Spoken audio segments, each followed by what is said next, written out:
Hello everyone, जय हिंद। स्वागत है आपका अपने यूट्यूब चैनल के प्लेटफॉर्म में। आज मैं आपके समक्ष बात कर रहा हूँ भारतीय संविधान की अनुसूचियां या शेड्यूल से संबंधित सभी महत्वपूर्ण जानकारियों के संदर्भ में।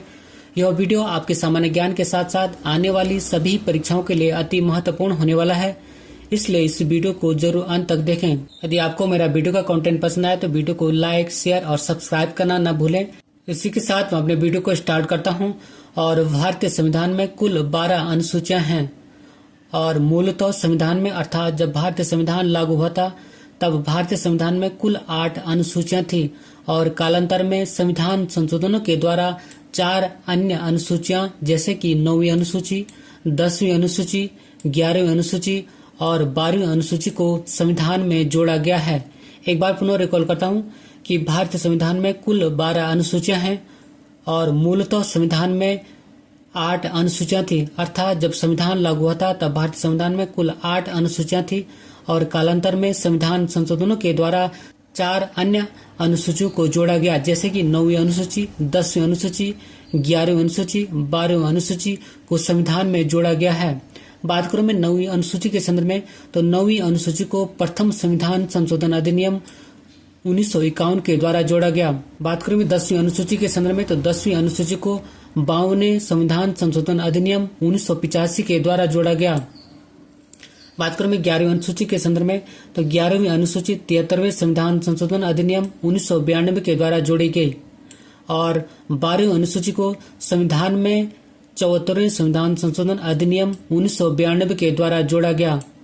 एक बार पुनः रिकॉल करता हूं कि 9वीं अनुसूची को प्रथम संविधान संशोधन अधिनियम 1951 के द्वारा जोड़ा गया, 10वीं अनुसूची को 52वें संविधान संशोधन अधिनियम 1985 के द्वारा जोड़ा गया, 11वीं अनुसूची को 73वें संविधान संशोधन अधिनियम 1992 के द्वारा जोड़ा गया और 12वीं अनुसूची को 74वें संविधान संशोधन अधिनियम 1992 के द्वारा जोड़ी गई।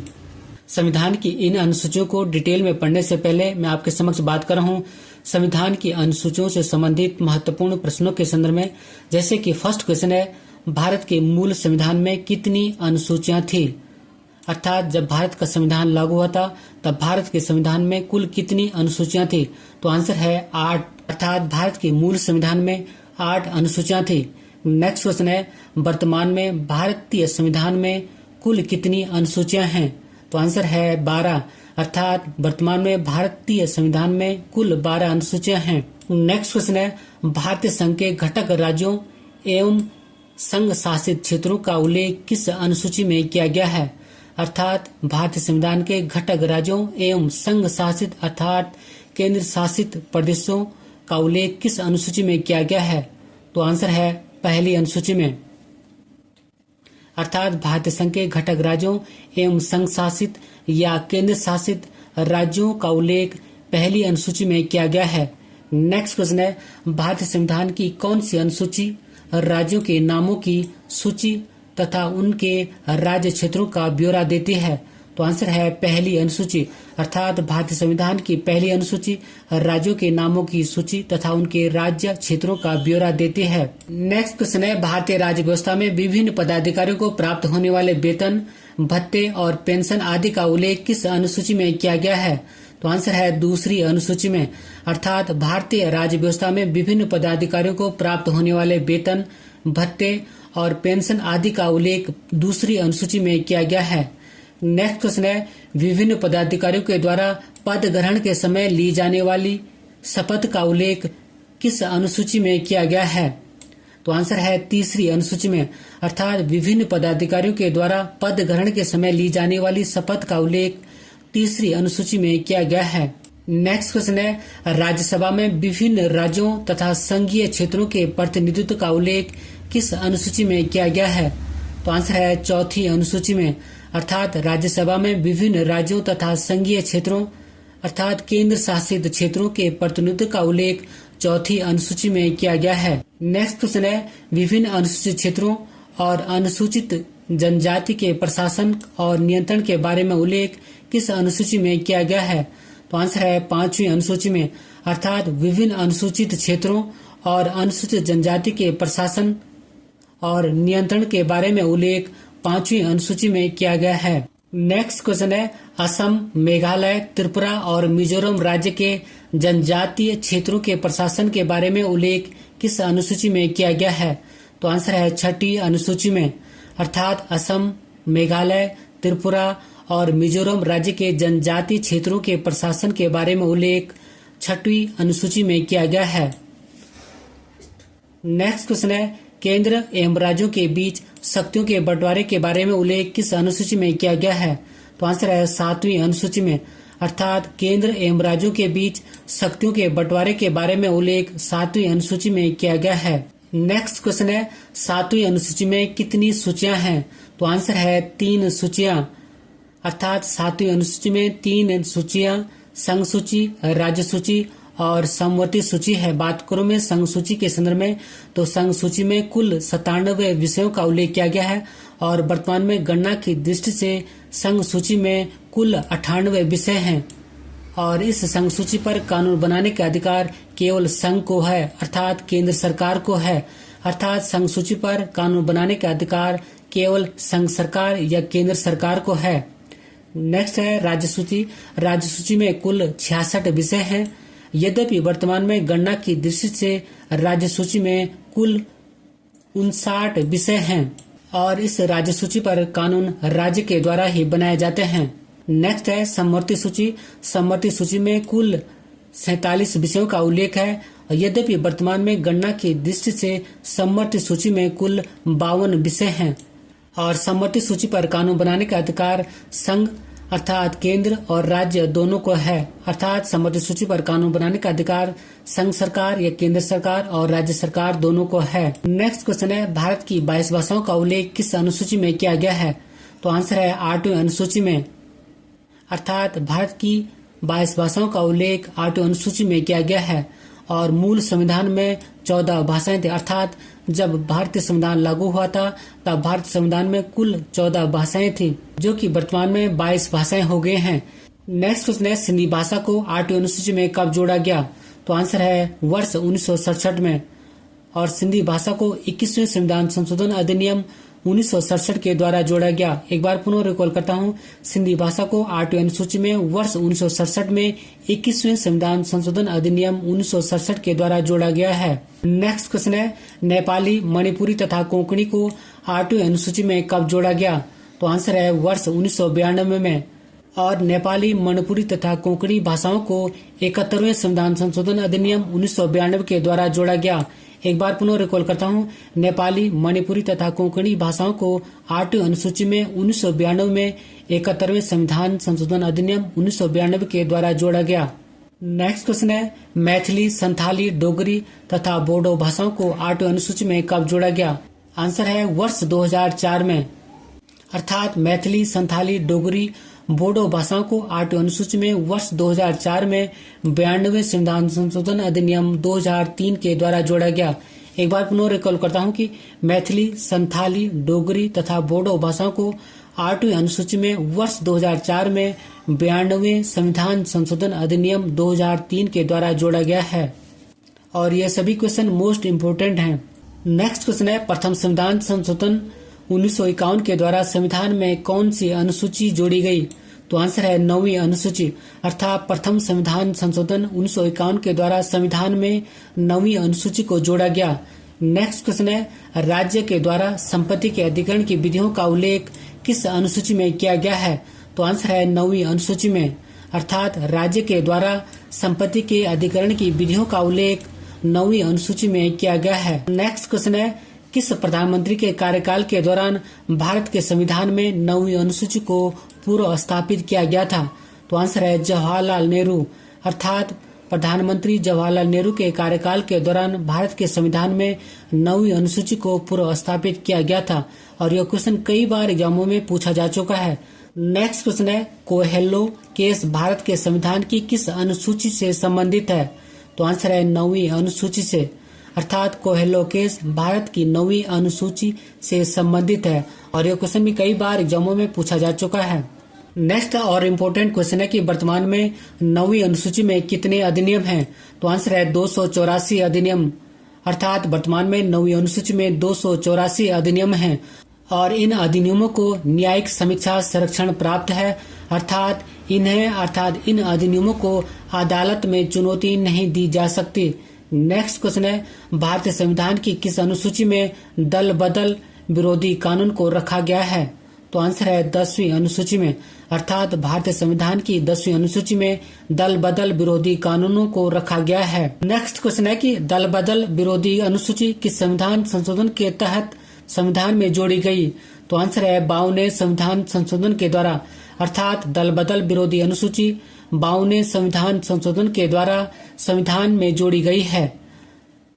और यह दल बदल विरोधी कानून को 52वें संविधान संशोधन अधिनियम 1985 के द्वारा संविधान में शामिल किया गया था। अर्थात इस दल बदल विरोधी कानून को 52वें संविधान संशोधन अधिनियम 1985 के द्वारा संविधान में शामिल किया गया था। नेक्स्ट क्वेश्चन है, भारतीय संविधान की 11वीं अनुसूची किससे संबंधित है? तो आंसर है पंचायती राज से। और इस अनुसूची में पंचायती राज से संबंधित 29 विषय हैं। एक बार पुनः रिकॉल करता हूं कि भारतीय संविधान की 11वीं अनुसूची पंचायती राज से संबंधित है और इस अनुसूची अर्थात 11वीं अनुसूची में पंचायती राज से संबंधित 29 विषयों का उल्लेख किया गया है। नेक्स्ट क्वेश्चन है, 11वीं अनुसूची को किस संविधान संशोधन द्वारा जोड़ा गया? तो आंसर है 73वां संविधान संशोधन अधिनियम 1992 के द्वारा, अर्थात 11वीं अनुसूची को संविधान में 73वें संविधान संशोधन अधिनियम 1992 के द्वारा जोड़ा गया था। नेक्स्ट क्वेश्चन है, भारत के संविधान की 11वीं अनुसूची में कितने विषय हैं? तो आंसर है 29 विषय, अर्थात भारतीय संविधान की 11वीं अनुसूची में जो कि पंचायती राज से संबंधित है 29 विषयों का उल्लेख किया गया है। नेक्स्ट क्वेश्चन है, 74वें संविधान संशोधन 1992 के द्वारा संविधान में कौन सी अनुसूची जोड़ी गई? तो आंसर है 12वीं अनुसूची, अर्थात 74वें संविधान संशोधन 1992 के द्वारा संविधान में 12वीं अनुसूची को जोड़ा गया। और इस अनुसूची अर्थात 12वीं अनुसूची में शहरी स्थानीय निकाय से संबंधित 18 विषय हैं। एक बार पुनः रिकॉल करता हूँ कि 74वें संविधान संशोधन 1992 के द्वारा संविधान में 12वीं अनुसूची को जोड़ा गया और इस 12वीं अनुसूची में शहरी स्थानीय निकाय से संबंधित 18 विषयों का उल्लेख किया गया है। नेक्स्ट क्वेश्चन है, शहरी क्षेत्र की स्थानीय स्वशासन संस्थाओं का उल्लेख किस अनुसूची में किया गया है? तो आंसर है 12वीं अनुसूची में, अर्थात शहरी क्षेत्र की स्थानीय स्वशासन संस्थाओं का उल्लेख 12वीं अनुसूची में किया गया है। नेक्स्ट क्वेश्चन है कि 12वीं अनुसूची में कितने विषय दिए गए हैं? तो आंसर है 18 विषय, अर्थात 12वीं अनुसूची जो कि शहरी स्थानीय निकाय से संबंधित है 18 विषय दिए गए हैं। नेक्स्ट क्वेश्चन है, पंचायती राज विषय किस सूची में सम्मिलित है? तो आंसर है राज्य सूची में, अर्थात पंचायती राज विषय राज्य सूची में सम्मिलित है। नेक्स्ट क्वेश्चन है कि सरकारों द्वारा शुल्क एवं कर लगाने का अधिकार संविधान की किस अनुसूची में उल्लेखित है? तो आंसर है 7वीं अनुसूची में, अर्थात सरकारों के द्वारा शुल्क एवं कर लगाने का अधिकार संविधान की 7वीं अनुसूची में उल्लेखित है। और केंद्र एवं राज्य सरकारों के द्वारा करों एवं शुल्कों के अधिरोपण के संबंध में विभिन्न मदें अर्थात दरें संविधान की 7वीं अनुसूची के तहत उल्लेखित हैं। नेक्स्ट क्वेश्चन है कि भारतीय संविधान के किस संशोधन में वनों को राज्य सूची से समवर्ती सूची में स्थानांतरित कर दिया गया? तो आंसर है 42वां संविधान संशोधन के द्वारा, अर्थात 42वें संविधान संशोधन अधिनियम 1976 के द्वारा वनों को राज्य सूची से समवर्ती सूची में स्थानांतरित कर दिया गया। और यह क्वेश्चन भी मोस्ट इम्पोर्टेंट है। नेक्स्ट क्वेश्चन है कि शिक्षा जो प्रारंभ में राज्य सूची का विषय था उसे समवर्ती सूची में स्थानांतरित कब किया गया? तो आंसर है 42वें संविधान संशोधन 1976 में, अर्थात 42वें संविधान संशोधन अधिनियम 1976 के द्वारा शिक्षा को जो कि प्रारंभ में राज्य सूची का विषय था समवर्ती सूची में स्थानांतरित कर दिया गया था। नेक्स्ट क्वेश्चन है, पुलिस, लोक स्वास्थ्य और स्वच्छता, गैस, कृषि, रेलवे, पुलिस, पंचायती राज, कारागार, प्रति व्यक्ति कर और भूमि सुधार किस सूची के विषय हैं? तो आंसर है राज्य सूची के, अर्थात पुलिस, लोक स्वास्थ्य और स्वच्छता, गैस, कृषि, रेलवे, पुलिस, पंचायती राज, कारागार, प्रति व्यक्ति कर और भूमि सुधार राज्य सूची के विषय हैं। नेक्स्ट क्वेश्चन है कि रेडियो और टेलीविजन, शेयर बाजार, डाकघर, बचत बैंक, जनगणना, बैंकिंग, बीमा, रक्षा, रेलवे एवं निगम कर किस सूची के विषय हैं? तो आंसर है संघ सूची के, अर्थात रेडियो और टेलीविजन, शेयर बाजार, डाकघर, बचत बैंक, जनगणना, बैंकिंग, बीमा, रक्षा, रेलवे एवं निगम कर संघ सूची के विषय हैं। और ये क्वेश्चन भी मोस्ट इम्पोर्टेंट है। नेक्स्ट क्वेश्चन है कि आर्थिक योजना, आपराधिक मामले, जनसंख्या नियंत्रण और परिवार नियोजन, शिक्षा, वन, दंड प्रक्रिया, विवाह विच्छेद, गोद लेना किस सूची के विषय हैं? तो आंसर है समवर्ती सूची के, अर्थात आर्थिक योजना, आपराधिक मामले, जनसंख्या नियंत्रण और परिवार नियोजन, शिक्षा, वन, दंड प्रक्रिया, विवाह विच्छेद एवं गोद लेना समवर्ती सूची के विषय हैं। और समवर्ती सूची में संघ सरकार और राज्य सरकार दोनों के द्वारा कानून बनाया जा सकता है। नेक्स्ट क्वेश्चन है कि किस अनुसूची में सम्मिलित विषयों को न्यायालय में चुनौती नहीं दी जा सकती? तो आंसर है 9वीं अनुसूची, अर्थात 9वीं अनुसूची में सम्मिलित विषयों को न्यायालय में चुनौती नहीं दी जा सकती। और संविधान की 9वीं अनुसूची में केंद्रीय और राज्य कानूनों की एक सूची शामिल है जिन्हें की न्यायालय में चुनौती नहीं दी जा सकती। और इस अनुसूची को प्रथम संविधान संशोधन अधिनियम 1951 के द्वारा जोड़ा गया था। अब बात करते हैं भारतीय संविधान की इन 12 अनुसूचियों के संदर्भ में। जैसे कि पहली अनुसूची में भारत के राज्य और संघ राज्य क्षेत्रों का उल्लेख किया गया है। संघ राज्य क्षेत्र अर्थात केंद्र शासित प्रदेशों का उल्लेख किया गया है। नेक्स्ट है दूसरी अनुसूची, और इस दूसरी अनुसूची में भारतीय संघ के पदाधिकारियों को मिलने वाले वेतन, भत्ते तथा पेंशन आदि का उल्लेख किया गया है। नेक्स्ट है तीसरी अनुसूची, और इस तीसरी अनुसूची में भारतीय संघ के विभिन्न पदाधिकारियों के द्वारा पद ग्रहण के समय ली जाने वाली शपथ का उल्लेख किया गया है। एक बार पुनः रिकॉल करते हैं कि पहली अनुसूची में भारत के राज्य और संघ राज्य क्षेत्र अर्थात केंद्र शासित प्रदेशों का उल्लेख किया गया है। दूसरी अनुसूची में भारतीय संघ के पदाधिकारियों को मिलने वाले वेतन, भत्ते और पेंशन का उल्लेख किया गया है। तीसरी अनुसूची में भारतीय संघ के विभिन्न पदाधिकारियों के द्वारा पद ग्रहण के समय ली जाने वाली शपथ का उल्लेख है। नेक्स्ट है चौथी अनुसूची में भारत के राज्यों तथा संघ राज्य क्षेत्रों के राज्यसभा में प्रतिनिधित्व का विवरण दिया गया है।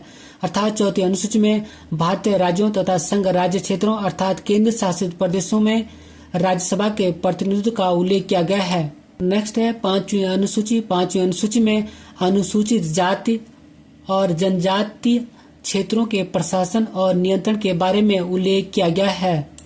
अब बात करते हैं छठवीं अनुसूची के संदर्भ में। तो छठवीं अनुसूची में असम, त्रिपुरा, मेघालय और मिजोरम के जनजातीय क्षेत्रों के प्रशासन के बारे में उपबंध है। अर्थात छठवीं अनुसूची में असम, त्रिपुरा, मेघालय और मिजोरम के जनजातीय क्षेत्रों के प्रशासन के बारे में उपबंध है। अर्थात इसमें पूर्वोत्तर के 4 राज्यों के जनजातीय क्षेत्रों के प्रशासन के बारे में उपबंध किया गया है।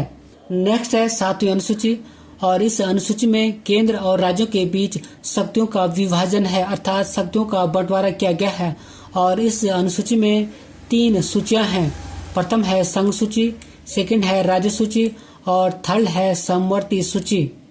बात करूं मैं संघ सूची के संदर्भ में, तो संघ सूची में कुल 97 विषयों का उल्लेख है। यद्यपि वर्तमान में संघ सूची में गणना की दृष्टि से कुल 98 विषय हैं। और इस संघ सूची पर कानून बनाने का अधिकार केवल संघ को है, अर्थात केंद्र सरकार को है। नेक्स्ट है राज्य सूची में कुल 66 विषय हैं।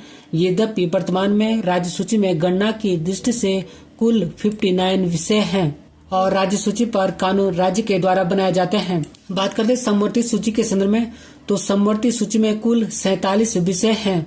यद्यपि वर्तमान में गणना की दृष्टि से समवर्ती सूची में कुल 52 विषय हैं और इस समवर्ती सूची पर कानून बनाने का अधिकार संघ अर्थात केंद्र सरकार और राज्य सरकार दोनों को है।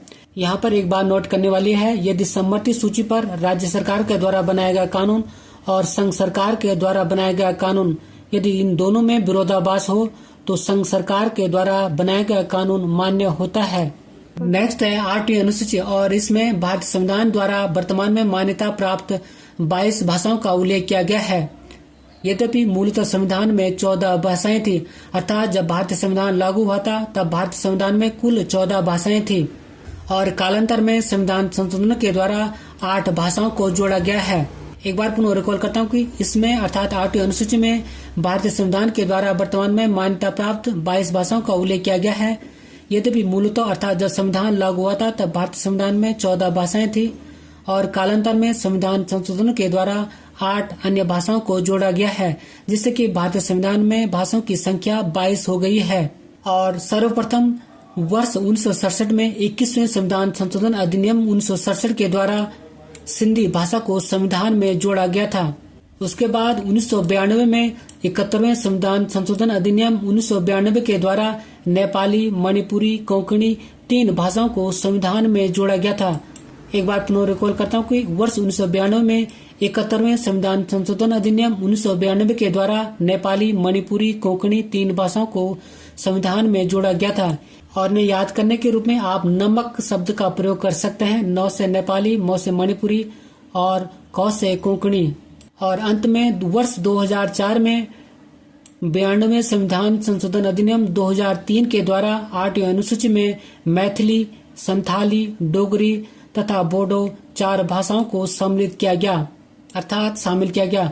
एक बार पुनः रिकॉल करता हूँ कि वर्ष 2004 में 92वें संविधान संशोधन अधिनियम 2003 के द्वारा 8वीं अनुसूची में मैथिली, संथाली, डोगरी, बोडो 4 भाषाओं को शामिल किया गया। और इन भाषाओं को याद करने के लिए आप महेंद्र सिंह धोनी का बल्ला कूट का प्रयोग कर सकते हैं, जैसे M से मैथिली, S से संथाली, D से डोगरी और B से बोडो। नेक्स्ट है 9वीं अनुसूची। और संविधान में यह अनुसूची प्रथम संविधान संशोधन अधिनियम 1951 के द्वारा जोड़ी गई थी, अर्थात 9वीं अनुसूची को संविधान में प्रथम संविधान संशोधन अधिनियम 1951 के द्वारा जोड़ा गया। और इसके अंतर्गत अर्थात 9वीं अनुसूची के अंतर्गत राज्य द्वारा संपत्ति के अधिग्रहण की विधियों का उल्लेख किया गया है। और इस 9वीं अनुसूची में भूमि सुधार अधिनियम को संवैधानिक सुरक्षा का उल्लेख किया गया है।